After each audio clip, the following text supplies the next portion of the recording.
Hello guys, आपका स्वागत है आपके अपने YouTube चैनल फेरियर स्टडी में। दोस्तों, आज के इस वीडियो में मैं डिस्कस करूंगा लाभ और हानि के वैसे क्वेश्चन को जो प्रत्येक एग्जाम में पूछा ही पूछा जाता है।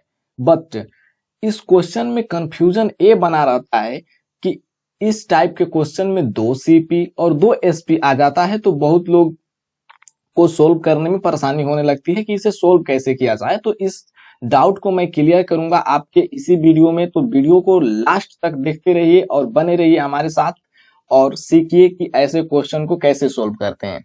जैसे क्वेश्चन नंबर फर्स्ट देखते हैं। बोल रहा है एक व्यक्ति ने घोड़ा खरीदकर उसे 10% के लाभ पर बेच दिया। मान लीजिए कि CP1 उसका 100 रहा होगा। अगर वो 10% के लाभ पर बेच देता है तो SP1 उसका 110 हो जाता है। यहां तक तो समझ में आ रहा होगा। 10%। आगे पढ़ते हैं। बोले यदि उसने उस घोड़े को 20% कम में खरीदा होता, यानी 100 का -20% निकालेंगे तो 80। ये हो गया आपका CP2। ठीक है।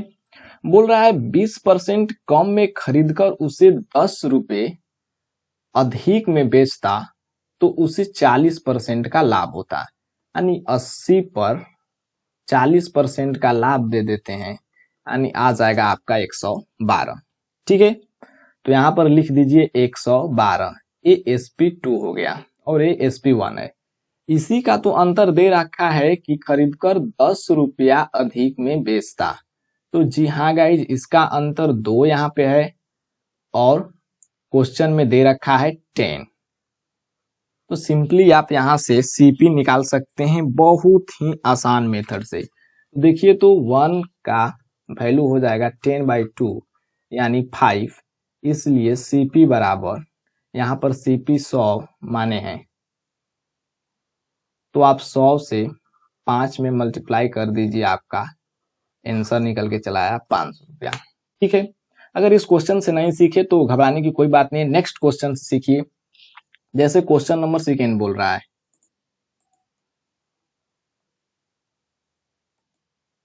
जी, सेकेंड बोल रहा है एक व्यक्ति ने कोई वस्तु खरीदकर इसे 10% हानि पर बेच दिया। मानिए उसी प्रकार से CP1 100, 10% हानि बोले तो 90, ये SP1 हो गया। अब बोल रहा है यदि वह उसे 20% कम में खरीदता, यानी 20% कम में खरीदता यानी 80 में, तथा 55 रुपया अधिक में बेचता तो उसे 40% का लाभ होता। तो 80 का आप 140 निकालिए, क्योंकि 40% लाभ बोल रहा है, तो ये हो जाएगा आपका 112। तो यहां पर अगर 40% का लाभ होता तो SP2 आ गया आपका 112। बट क्वेश्चन में इसका डिफरेंट दे रखा है 55।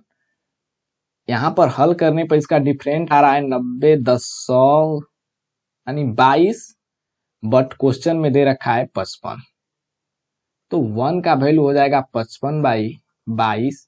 और CP निकालना है तो सिंपली 100 से गुणा कर दीजिए, आपका CP आ जाएगा।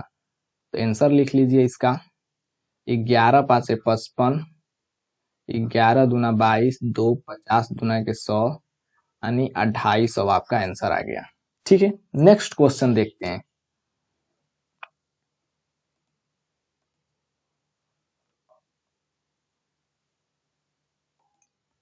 नेक्स्ट क्वेश्चन बोल रहा है एक व्यक्ति किसी वस्तु को 20% लाभ पर बेचता है। वही बात, तीनों एक टाइप का क्वेश्चन लिया गया है। CP1 आपको मान लीजिए 100, 20% लाभ मतलब 120, ये SP1 हो गया। अब बोल रहा है 20% लाभ पर बेचता, एक व्यक्ति किसी वस्तु को 20% लाभ पर बेचता। यहाँ पर 2 बार क्वेश्चन टाइप हो गया है, तो इसको आप इग्नोर कीजिए। 20% लाभ पर बेचता, यदि वह इसे 20% कम में खरीदता, यानी 20% कम करें तो 80, ये हो गया CP2। खरीदता तथा 5 रुपया कम में बेचता तो उसे 25% का लाभ होता, यानी 80 का 125%। 25 5 125, 25 चौके 100, 4 20 चौके 80 20 पाँचे 100, यानी 25% का लाभ।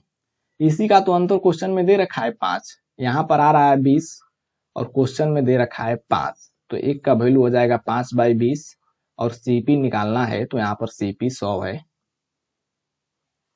100 से गुणा कर दीजिए, यानी 5 चौके 20, 4 25 चौके 100, यानी 25 रुपया आपका आंसर निकल के चला आता है। नेक्स्ट क्वेश्चन देखते हैं कुछ अदर टाइप का, ठीक है।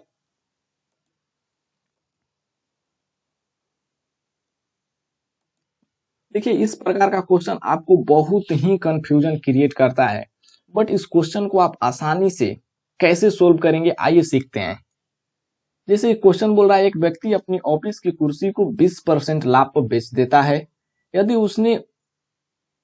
उसने कुर्सी को 100 रुपया कम में खरीदा होता और 100 रुपया कम में बेचा होता तो उसे 4% अधिक लाभ होता है, तो कुर्सी का क्रय मूल्य बताइए। सिंपली आप एक फॉर्मूला याद कर लीजिए या ट्रिक कहिए इसको, सीपी बराबर होता है टोटल प्रॉफिट बटे में चेंज इन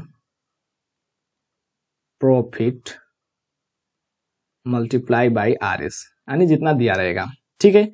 अगर इसको आप हल करना चाहें तो टोटल प्रॉफिट 20 और 4 आप 24 ऐड कर लीजिए, ठीक है। चेंज इन प्रॉफिट तो कितना का चेंज हो रहा है, 4 का ही, क्योंकि तो 4% अधिक लाभ होता जब 100 रुपया कम में खरीदा होता और 100 रुपया कम में बेचा होता तो चेंज कितना का हुआ 4, और रुपया कितना दे रखा है 100 रुपया, ठीक है।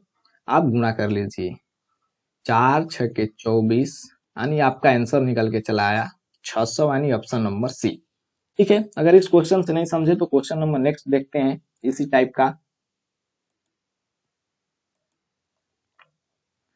जैसे क्वेश्चन बोल रहा है कि एक व्यक्ति, क्वेश्चन को और ऊपर कर लेते हैं, ठीक है। एक व्यक्ति किसी वस्तु को 20% लाभ पर बेचता है। यदि क्रय मूल्य और विक्रय मूल्य प्रत्येक 600 रुपया हो कम होता तो 10% अधिक लाभ होता। तो वही फॉर्मूला लगाइए या ट्रिक कहिए उसको, CP is equal to total profit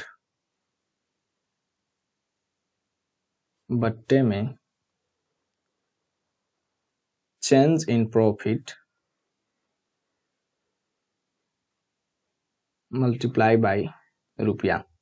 इसको आप हल कीजिए, टोटल प्रॉफिट आपका 20% और 10% 30% हो जाएगा, बट चेंज कितना हो रहा है 10% अधिक लाभ होता, कब, जब क्रय मूल्य और विक्रय मूल्य प्रत्येक 600 रुपया कम होता। तो चेंज कितना का हो रहा है 10 का, और रुपया आपका 600 रुपया दे रखा है, यानी सिंपली आपका आंसर आ गया 10 तिया 30 और 36 1800।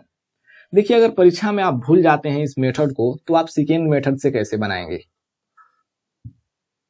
यानी 20% को आप लिखना चाहें, यानी 20% लाभ को, तो यहाँ पर CPSP,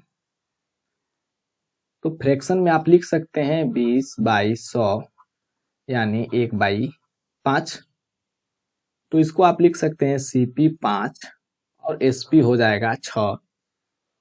उसी प्रकार आप लिखिए टोटल को, यानी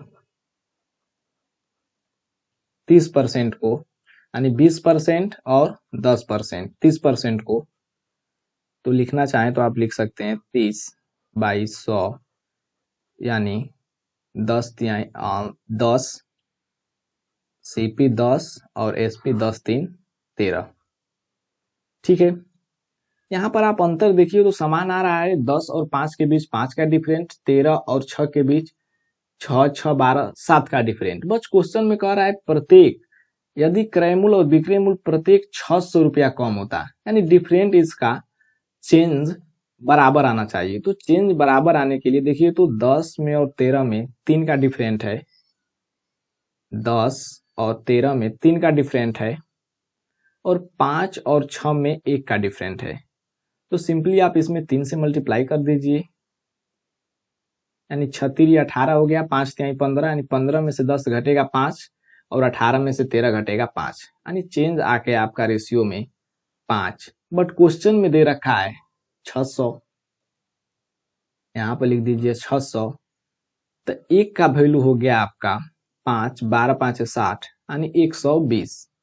बट यहीं तक हमको नहीं रुकना है, क्वेश्चन बोल रहा है कि उसका सीपी ज्ञात करें, यानी क्रय मूल। तो क्रय मूल निकालने के लिए यहाँ पर क्रय मूल 5 तिहाई 15 है, तो 15 में आप 120 से गुणा कर दीजिए, यानी 1800 आंसर आ गया। ये राशि के मेथड। बट अगर आपको परीक्षा में जल्दी करना है तो आप फर्स्ट मेथड का सहारा लीजिए और क्वेश्चन को बनाइए, क्वेश्चन सेकेंडों में बनेगा। तो दोस्त कैसी लगी ये जानकारी कमेंट करके जरूर बताइए।